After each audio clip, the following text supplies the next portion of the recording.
ডিসেম্বরে কৃষ্ণ সাগরে তেল ট্যাঙ্কার দুর্ঘটনার পর রাশিয়ার কের্চ প্রণালীর দুপাশে এখন পর্যন্ত ৮৬,০০০ টনের বেশি দূষিত বালি ও মাটি অপসারণ করা হয়েছে। ঘটনার পর জানুয়ারি ৮ তারিখ ক্রাইমিয়ায় আঞ্চলিক জরুরি অবস্থা ঘোষণা করে মস্কো। কিন্তু পরিষ্কার কার্যক্রম নিয়ে অসন্তোষ প্রকাশ করে দেশটির প্রেসিডেন্ট ভ্লাদিমির পুতিন। তিনি বলছেন, এখন পর্যন্ত নেওয়া পদক্ষেপ যথেষ্ট নয়। জানুয়ারির ১৮ তারিখে নাইজেরিয়ার উত্তরাঞ্চলে একটি পেট্রোল ট্যাঙ্কার ট্রাক দুর্ঘটনায় পড়ে। ট্রাকটি উল্টে কমপক্ষে ৬০ জন নিহত এবং আরও বেশ কয়েকজন আহত হয়েছেন। ইউরোপেও বেড়েছে পরিবেশ উদ্বেগ। ফেব্রুয়ারিতে ইতালির মারিনা দি মাসা শহরে একটি সাইপ্রাস ফ্ল্যাগড জাহাজ ধাক্কা দিলে ঐতিহাসিক স্থাপনার একটি অংশ আংশিকভাবে ধসে পড়ে। ইতালির কোস্টগার্ড জানিয়েছে এটি শহরের একটি গুরুত্বপূর্ণ স্থাপনা। পরিবেশ বিপর্যয় নিয়ে লাতিন আমেরিকায় আতঙ্কিত আর্জেন্টিনা।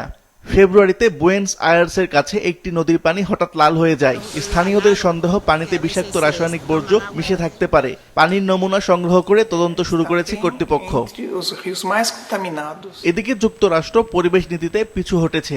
প্রেসিডেন্ট ডোনাল্ড ট্রাম্প তার দ্বিতীয় মেয়াদের শুরুতেই প্লাস্টিক স্ট্র পুনর্বহালের নির্বাহী আদেশে সই করেন এবং যুক্তরাষ্ট্রকে আবারও প্যারিস জলবায়ু চুক্তি থেকে প্রত্যাহার করেন। জাতিসংঘ পরিবেশ কর্মসূচির তথ্য মতে ইন্দোনেশিয়ায় প্রতিবছর ৩২ লাখ টনের বেশি প্লাস্টিক বর্জ্য সঠিক ব্যবস্থাপনার ব্যবহার থেকে সরে যাচ্ছে।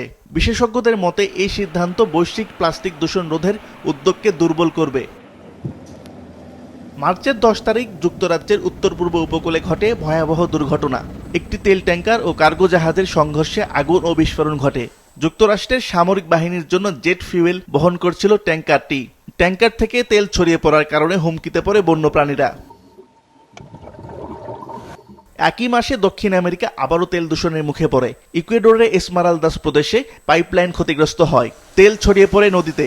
স্থানীয় বাসিন্দারা জানান এতে নদীর পানি ব্যবহারের অনুপযোগী হয়ে পড়ে। ক্ষতির মুখে পড়ে কৃষকের ফসল ও গবাদি পশু। দুর্ঘটনার পর পাইপলাইনের কার্যক্রম সাময়িকভাবে বন্ধ রাখে রাষ্ট্রায়ত্ত কোম্পানি। বিশ্বজুড়ে এসব ঘটনা নতুন করে প্রশ্ন তুলেছে পরিবেশ সুরক্ষায় আন্তর্জাতিক উদ্যোগ কতটা কার্যকর। তথ্য বলছে বিগত বছরগুলোর তুলনায় ২০২৫ সালেই বৈশ্বিক পরিবেশ সংকট আরও তীব্র হয়েছে। আসিফ আল আমিন, মাছরাঙা নিউজ শো।